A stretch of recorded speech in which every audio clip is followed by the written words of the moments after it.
Hello बच्चों, आज हम आपके सामने जो टॉपिक लेके आए हैं वो है शिक्षा और मनोविज्ञान का संबंध, relationship of education and psychology.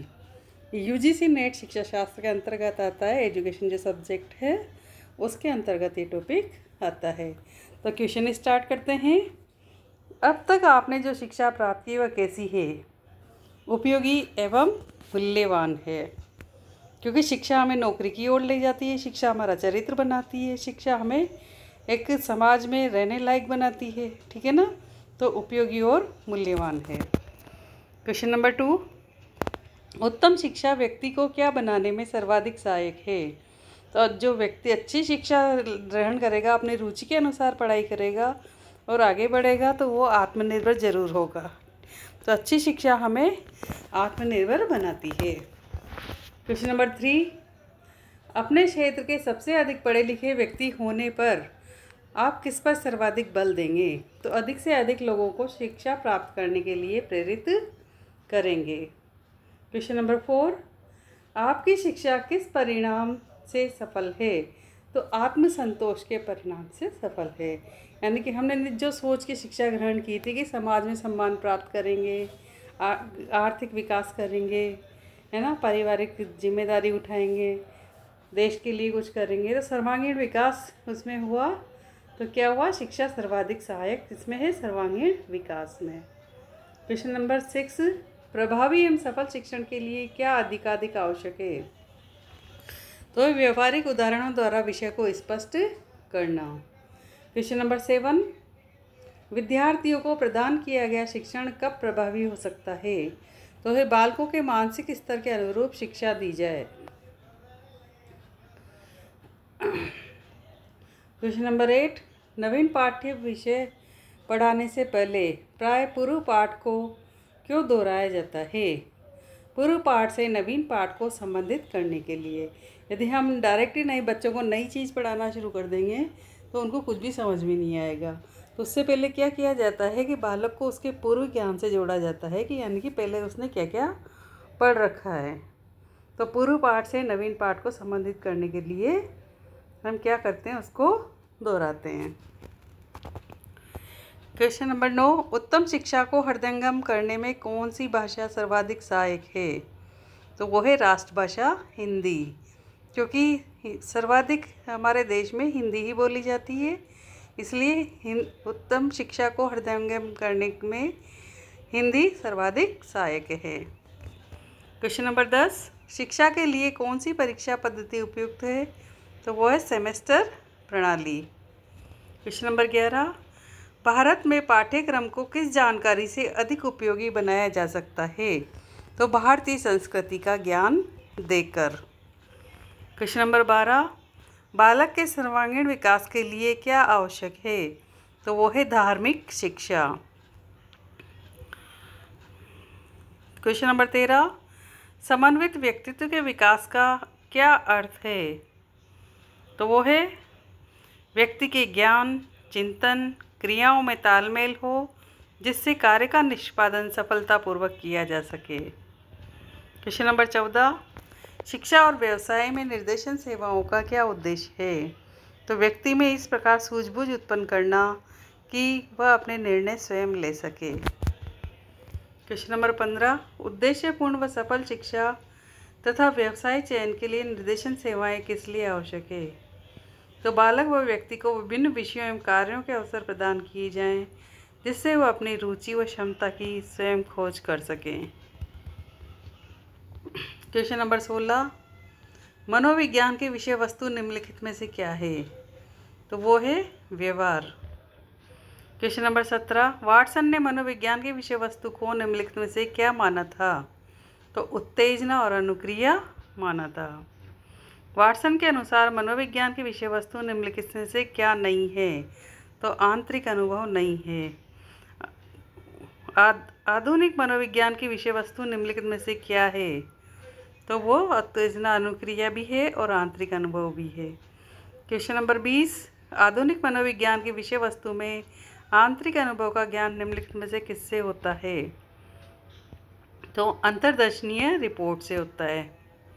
Question number 21, आजकल मनोविज्ञान व्यवहार की वैज्ञानिक जांच से संबंधित है, जिसमें कि व्यवहार के दृष्टिकोण से वह बहुत कुछ शामिल है जिसको प्रारंभिक मनोवैज्ञानिकों ने अनुभव समझा था। N.L. मन द्वारा मनोविज्ञान की इस परिभाषा में निम्नलिखित में से मनोविज्ञान की विषय वस्तु क्या है? तो उत्तेजना, अनुक्रिया और आंतरिक अनुभव दोनों है। क्वेश्चन नंबर 22, मनोविज्ञान की विषय वस्तु में निम्नलिखित में से कौन सी विशेषताएं पाई जाती है? तो जटिलता, परिवर्तनशीलता, आनुवंशिकता का प्रभाव, सारी बातें उसमें पाई जाती है। क्वेश्चन नंबर 23, मनोविज्ञान की विषय वस्तु निम्नलिखित में से क्या नहीं है? तो ये सरल नहीं है। क्वेश्चन नंबर 24, मनोविज्ञान की विषय वस्तु निम्नलिखित में से कौन प्रदान करता है? तो ये मनोवैज्ञानिक, निरीक्षक और विषयी तीनों ही प्रदान करते हैं। क्वेश्चन नंबर 25, मनुष्यों के व्यवहार की तुलना में पशु व्यवहार में निम्नलिखित में से कौन सी विशेषताएं मिलती है? तो सरलता, मानव परिवेश का कम प्रभाव, समानता, उपरोक्त सभी। क्वेश्चन नंबर 26, मनोविज्ञान की विषय वस्तु की इकाइयाँ निम्नलिखित में से कौन सी है? तो अनुक्रिया यंत्र। क्वेश्चन नंबर 27, मनोविज्ञान परिवेश के संबंध में व्यक्ति की क्रियाओं का वैज्ञानिक अध्ययन है। मनोविज्ञान की ये परिभाषा निम्नलिखित में से किसने दी? R.S. वुडवर्थ ने। क्वेश्चन नंबर 28, मनोविज्ञान प्रारंभ में निम्नलिखित में से किस ज्ञान का अंग था? तो दर्शन शास्त्र का। प्राचीन यूनानी विचारकों के अनुसार मनोविज्ञान निम्नलिखित में से किसका अध्ययन था? तो आत्मा का। क्वेश्चन नंबर 30, प्राचीन यूनानी विचारकों ने मनोविज्ञान का नाम निम्नलिखित में से क्या रखा था? मानसिक दर्शन। क्वेश्चन नंबर 31, 16वीं शताब्दी में निम्नलिखित में से किन विचारकों ने महत्वपूर्ण मनोवैज्ञानिक विचार उपस्थित किए? तो रेने देकार्ते, लाइबनिट्स, स्पिनोजा, उपरोक्त सभी। क्वेश्चन नंबर 32, 17वीं शताब्दी में साहचर्यवाद का सिद्धांत निम्नलिखित में से किन्होंने उपस्थित किया? तो ये क्या था? जॉन लॉक ने, डेविड ह्यूम ने, बिशप बर्कले ने, उपरोक्त सभी। क्वेश्चन नंबर 33, 19वीं शताब्दी में इंग्लैंड में व्यक्तिगत अंतर का मनोविज्ञान निम्नलिखित में से किसने आरंभ किया? ये क्या था? फ्रांसिस गाल्टन ने। क्वेश्चन नंबर 34, जर्मनी में मनोविज्ञान की विश्व प्रसिद्ध पहली मनोविज्ञानशाला निम्नलिखित में से किसने स्थापित की? तो वो की थी विलियम वुंट ने। क्वेश्चन नंबर 35, 20वीं शताब्दी में प्रतिबद्ध अनुक्रिया पर किस मनोवैज्ञानिक ने महत्वपूर्ण अनुसंधान किया? वो क्या था? पावलोव ने। क्वेश्चन नंबर 36, मनोविज्ञान के इतिहास में सबसे पहली पाठ्यपुस्तक निम्नलिखित में से किसने लिखी थी? तो विलियम जेम्स ने। क्वेश्चन नंबर 37, वाटसन से पूर्व पश्चिम में मनोविज्ञान की विषय वस्तु निम्नलिखित में से क्या थी? वो थी चेतना। क्वेश्चन नंबर 38, मनोविज्ञान की परिभाषा जीवित वस्तुओं के व्यवहार के विधायक विज्ञान के रूप में निम्नलिखित में से किसने की? तो वो था विलियम जेम्स। क्वेश्चन नंबर 39, 20वीं शताब्दी में मनोविश्लेषण संप्रदाय की नींव निम्नलिखित में से किसने रखी थी? तो सिगमंड फ्रायड ने। क्वेश्चन नंबर 40, 20वीं शताब्दी में प्रयोजनवादी संप्रदाय की स्थापना निम्नलिखित में से किसने की थी? तो विलियम मैकडूगल ने। क्वेश्चन नंबर 41, 20वीं शताब्दी में गेस्टाल्ट मनोविज्ञान की स्थापना निम्नलिखित में से किसने की थी?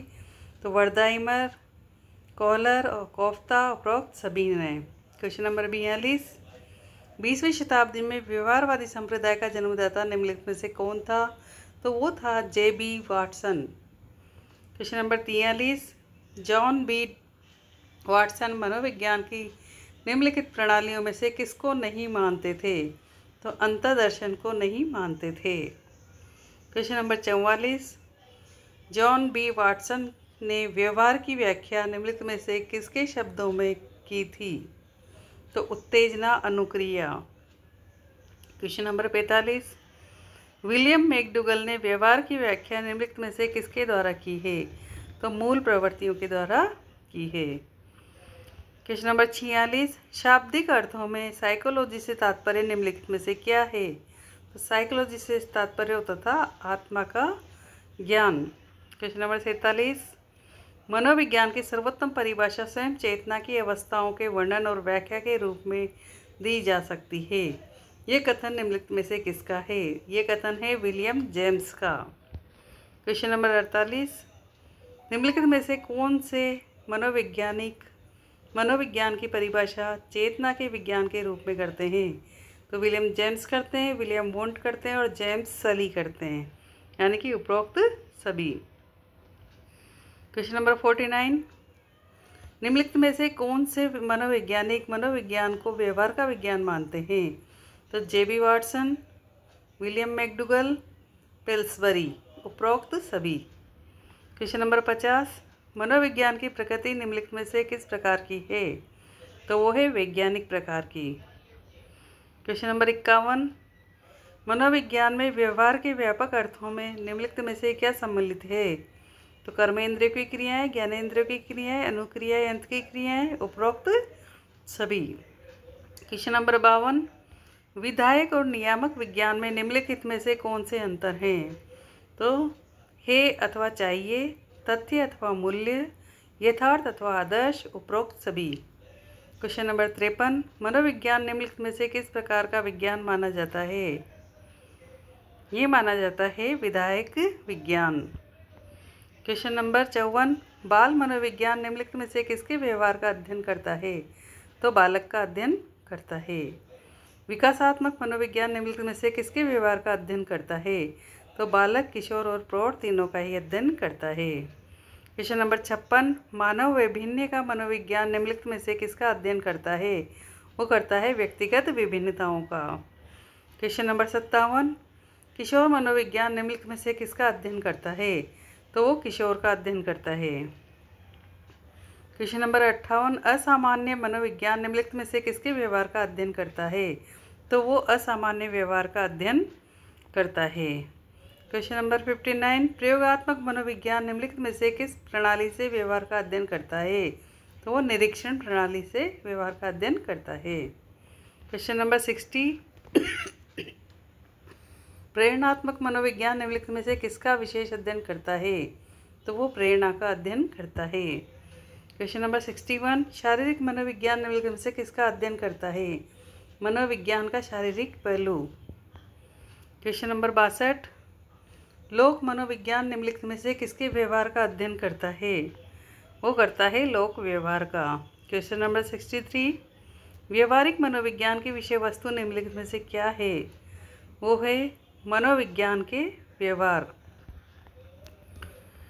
क्वेश्चन नंबर 64, शिक्षा के क्षेत्र में मनोवैज्ञानिक समस्याओं का अध्ययन निम्नलिखित में से किसकी विषय वस्तु है? वो है शिक्षा मनोविज्ञान की।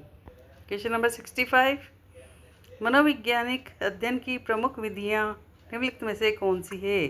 तो वो है प्रयोग। क्वेश्चन नंबर 66, मनोविज्ञान में अध्ययन की सर्वश्रेष्ठ विधि निम्नलिखित में से कौन सी है? वो है प्रयोग। क्वेश्चन नंबर 67, मनोविज्ञान के अध्ययन की सबसे कम प्रामाणिक विधि निम्नलिखित में से कौन सी है? तो वह अंतर्दर्शन। क्वेश्चन नंबर 68, मनोविज्ञान में व्यक्ति की मनोवैज्ञानिक समस्याओं का पता निम्नलिखित में से किस विधि से लगाया जाता है? तो जीवन वृत्त विधि। जीवन वृत्त होता है कि उसके जीवन का पूरा ही परिचय उसमें आ जाता है कि उसने बचपन से लेकर बुढ़ापे तक क्या क्या गतिविधियाँ की है, क्या क्या विचार रखकर की है। क्वेश्चन नंबर 69, अंतर्दर्शन और निरीक्षण विधि में निम्नलिखित में से क्या संबंध है? परस्पर पूरक का। क्वेश्चन नंबर 70, मनोविज्ञान में व्यवहार के विकास का अध्ययन निम्नलिखित में से किस विधि से किया जाता है? तो विकासात्मक विधि से किया जाता है। क्वेश्चन नंबर 71, विश्वविद्यालय अनुदान आयोग निम्नलिखित में से किसमें मनोविज्ञान का अनुप्रयोग कर रहा है? वो कर रहा है टेलीविज़न कार्यक्रम में।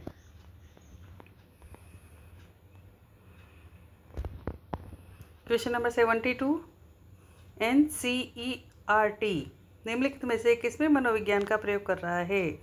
पाठ्य पुस्तकों के निर्माण में। हमें पता है कि बच्चों के लिए जो पुस्तकें चलती है स्कूल लेवल पे पाठ्य पुस्तकें जो चलती है उसका निर्माण किया जाता है एनसीईआरटी के द्वारा। वो बालक के मन स्थिति को ध्यान में रखकर उसके चैप्टर तैयार किए जाते हैं। क्वेश्चन नंबर 73, मनोविज्ञान के अनुप्रयोग से पाठ्यक्रम में निम्नलिखित में से किस कसौटी को माना जाता है? महत्वाकांक्षा को। क्वेश्चन नंबर 74, मनोविज्ञान की दृष्टि से सही अनुशासन निम्नलिखित में से कौन सा है? तो आत्मानुशासन, यानी कि स्वयं व्यक्ति अपने आप को अनुशासित करे। क्वेश्चन नंबर 75, स्कूल मनोवैज्ञानिक स्कूल में निम्नलिखित में से क्या कार्य करते हैं? तो कार्य करते हैं निर्देशन का। क्वेश्चन नंबर 76, विद्यालय में निर्देशन के निम्नलिखित प्रकारों में किसमें मनोविज्ञान का प्रयोग होता है? तो व्यावसायिक निर्देशन, व्यक्तिगत निर्देशन और शैक्षिक निर्देशन, उपरोक्त सभी। क्वेश्चन नंबर 77, विद्यालय में निर्देशन का कार्य निम्नलिखित में से किसका है? तो वो है मनोवैज्ञानिक का। क्वेश्चन नंबर 78, आधुनिक शिक्षा में मनोविज्ञान का अनुप्रयोग निम्नलिखित में से किस पर आधारित है? व्यक्तिगत विभिन्नताओं पर। क्वेश्चन नंबर 79, अध्यापन के क्षेत्र में मनोविज्ञान की सबसे बड़ी देन निम्नलिखित में से क्या है? वो है शिक्षा की खेल प्रणालियाँ। क्वेश्चन नंबर 80, सीखने की प्रक्रिया में प्रमुख मनोवैज्ञानिक तत्व निम्नलिखित में से कौन सा है? पुरस्कार और दंड की व्यवस्था।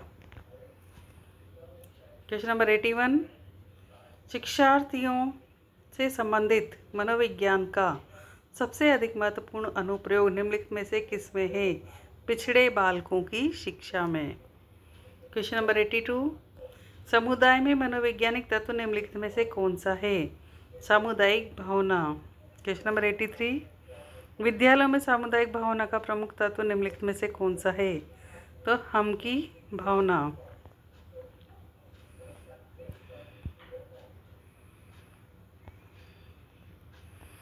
अब चलते हैं हम जोड़े बनाओ। मनोवैज्ञानिक संप्रदाय। सिगमंड फ्रायड ने दिया था मनोविश्लेषणवाद, ठीक है। जेबी वाटसन ने दिया था व्यवहारवाद। वर्दाइमर ने दिया था गेस्टाल्टवाद और टिब्नर ने दिया था साहचर्यवाद।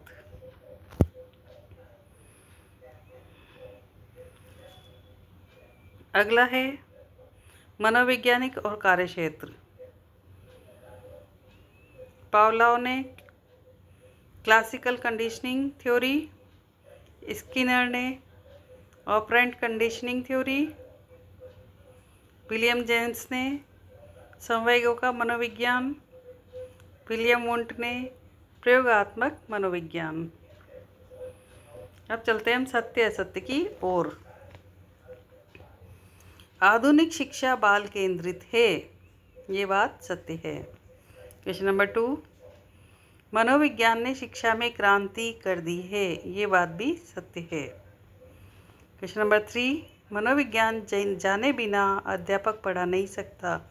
जब बच्चों को समझेगा कि बच्चे किस प्रकार से किस चीज़ को समझते हैं, तभी वो उनको पढ़ा सकेगा, तो ये बात भी सत्य है ना।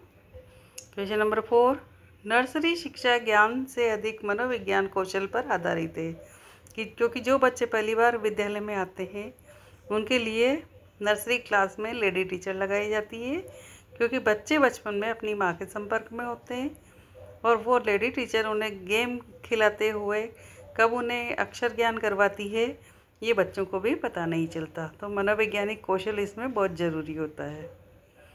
क्वेश्चन नंबर 5, मनोवैज्ञानिक शिक्षण विधियाँ ज्ञान से अधिक आवश्यक है, ये बात भी सत्य है।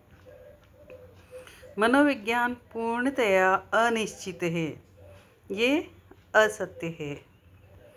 क्वेश्चन नंबर 7, चूँकि मनोवैज्ञानिकों में मतभेद है इसलिए वे शिक्षा का आधार नहीं हो सकता, ये बात भी असत्य है। क्वेश्चन नंबर 8, मनोविज्ञान और शिक्षा के संबंध से शिक्षा मनोविज्ञान का जन्म हुआ है, ये बात सत्य है। सभी महान शिक्षा शास्त्री महान मनोवैज्ञानिक भी थे, ये बात भी सत्य है। शिक्षा की खेल प्रणाली मनोविज्ञान पर आधारित है, ये बात भी सत्य है। मुझे उम्मीद है आपको इन क्वेश्चन से काफ़ी हेल्प मिलेगी। और क्वेश्चन लेके अगले चैप्टर के साथ फिर आपके सामने आएंगे। तब तक के लिए हमारे चैनल को लाइक शेयर सब्सक्राइब करें। कमेंट करके बताएं आपको हमारा ये सेशन कैसा लगता है। धन्यवाद।